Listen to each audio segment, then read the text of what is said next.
Welcome back to the channel. A lot to unpack this week. First-time home buyers, a lot of move-up buyers asking questions about what's happening with the government. Are we going to see all these homes being built and ultimately what it means for the direction of the housing market, or what types of homes are going to be built, and how are development charges impacting the direction of housing here in Ontario, GTA, and Toronto. Ultimately, this conversation is really important for a lot of buyers looking to get a sort of feel or a pulse on the current market. So we'll unpack that and more this week. We welcome you back to the channel. It is Friday, Finance Fridays.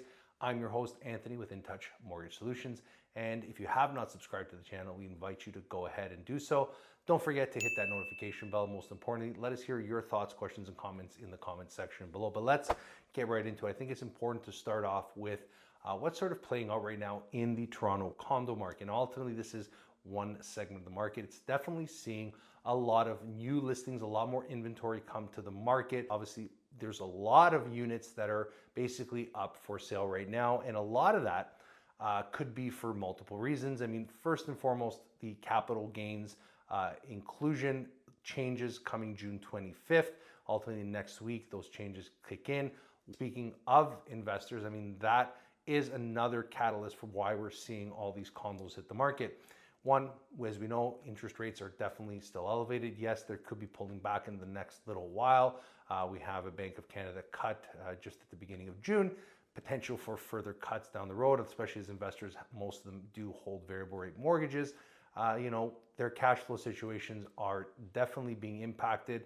A lot of individuals in the condo market may have had them as an Airbnb or short-term rentals because there's definitely more cash flow positive when you're renting them short-term as opposed to on a contract for, let's say, 12 months.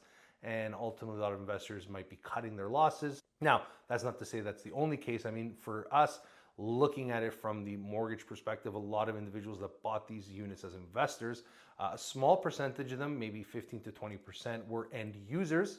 The majority, the bulk of it, at least from my understanding, from what we see right here, is they were actually investors and they were buying these small units, sub 500 square feet. They paid significant premiums per square foot in Toronto for those units, and ultimately they were designed or geared to either quick flip, where they were going to buy them, make a quick profit, sell them, as was the case in different markets. That's not the case right now. But generally, a lot of these units are not desirable by end users. They're too small. Only certain individuals will basically be able to use those units. And more importantly, obviously, the qualification, the appraisals, because of the cost per square foot being so high in comparison to what's actually the cost per square foot, looking at it just from a simple perspective. Prior to 2020, they were maybe sub 1,000 square feet, sub $1,000 a square foot in Toronto. And, as these developers started to build and sell out very quickly, they increased the price per square foot upwards of $1,600 a square foot. And, they're just not appraising, they're not coming in. People might be walking away from those, and ultimately how that impacts the market. Are we going to see a huge influx of empty units in the market? Now, ultimately, that's the condo market. It's one segment of the market. We see there's a lot of duress in that segment per se right now, but not necessarily playing out in single family detached homes. Now, ultimately, home prices have contracted, and so has the development of certain projects. Right across the board, we can basically see that developments, housing starts have sort of pulled back. And that's going to ultimately have a lot of pressure in future markets, because as we don't bring the inventory that is required to the market to help alleviate affordability or bring those units to the market to help, sort of push down on price appreciation in homes, especially existing homes, then ultimately that could have bigger impacts for Canadians. So why am I saying that? I mean, let's just take a quick second. I mean, little, caveat, little dissection here. Justin Trudeau came out at the end of May in a podcast with the Globe and Mail talking about home prices needing to retain their value. Housing needs to retain its value. It's a huge part of people's potential for retirement and future and nest egg. So we understand that Canadians buy a home, hopefully appreciates, they can sell that home, subsidize their income, maybe move into a retirement home. Ultimately, this is a conflicting message, because home prices, if they retain their value, can't address affordability if home prices don't come down. And we need more inventory, according to the conversation to help bring affordability back in line. And if we don't have all these homes that are going to be built, as the government says, 3.87 million homes by 2031, arguably more, we need way more than that. And we're not saying that there's not a supply issue. There is 100% still a supply issue. It's just a mismatch of what Canadians want. Canadians don't necessarily want small condos. They want homes. They want, units that have, 1,000 square feet up to 1,500 square feet. And that's where this disconnect is, right? Is what types of homes Canadians need and want. So there's definitely that supply shortage in that segment. And if we're not bringing those homes into the market, that's not going to put pressure. It's not going to bring enough pressure on the homes, especially those single family homes, and those will continue to appreciate. So let's say, for example, homes appreciating at a modest 2, 3, 4% a year.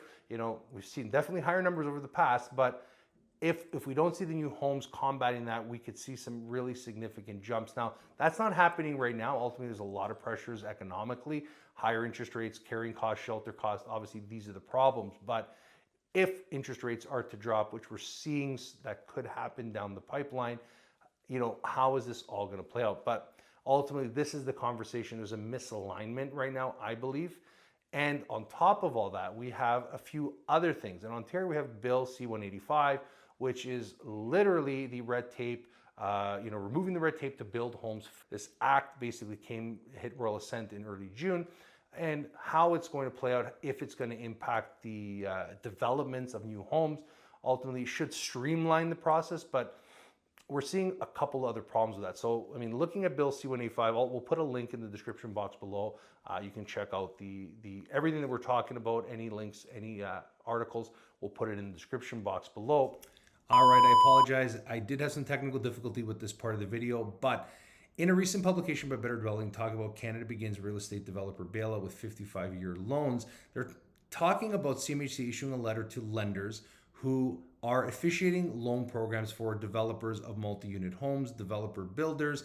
These particular loans like MLI Select, so on and so forth, are getting an extension from 40 to 55 years, not as a result of the zoning issues or bylaws or the fact that they're thinking the red tape is causing the problem, but more along the lines that they're having issues with repayment. Maybe extending these loans will help alleviate those pressures. And the government is spending billions of dollars in bond programs to fund these particular programs because they do want to get housing. They want to get all these purpose-built rentals to the market. However, the private sector is just not doing the job because of the fact that costs are high, labor wages are high, material is high, consumers are not qualifying, people aren't buying. So why are they going to invest their hard-earned capital into these markets? The Canadian exposure is just not there for a lot of developers, and this is a big problem. So the fact is that they're not telling us potentially the real truth why developers aren't building. Obviously, we can formulate our own opinions, but now back to the video. But the biggest thing across the board, whether it be Toronto, GTA, many municipalities, is the fact that development charges are still increasing. Toronto just increased it last year and it went up again in June. We're going from a huge increase. I believe it went up to $137,000 for a single family or semi-detached home in Toronto. And that was previously, much cheaper. It was like below $100,000 in development charges, and way cheaper if you look back over a 10-year or 11-year window. It was like $20,000. Now it's gone up literally 7x.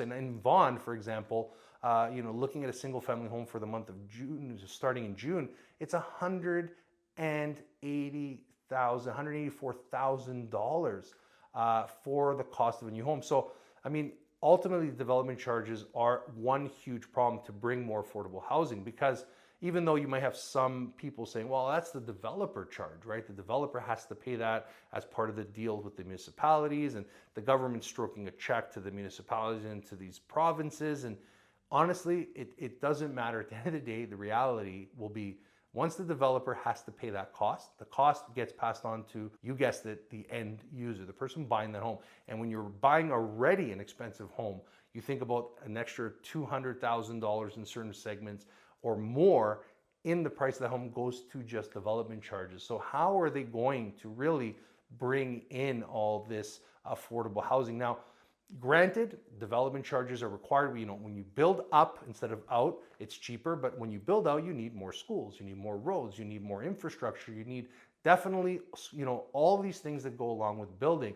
And there's no way that the government who's portraying this message, at least in my opinion, I mean, correct me if I'm wrong, can, you know, promise one cohort of individuals like young Canadians and millennials, new to Canada individuals, that we're going to address the affordability issue while we have this major conversation around home prices needing to retain their value. So these are definitely the conversations that we're feeling and hearing right now from a lot of young Canadians.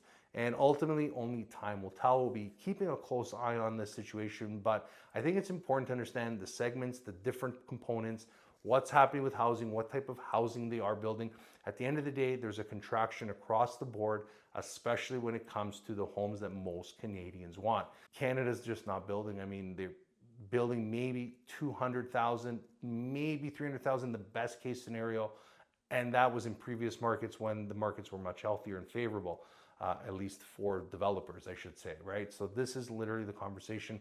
Where will home prices be headed in the next little while? Let us know what you think in the comments sections below. But I appreciate everyone stopping by. Once again, if you haven't subscribed, please go ahead and do so. But we'll leave the video here wishing everyone a wonderful Friday and an even better weekend ahead. Thanks for watching.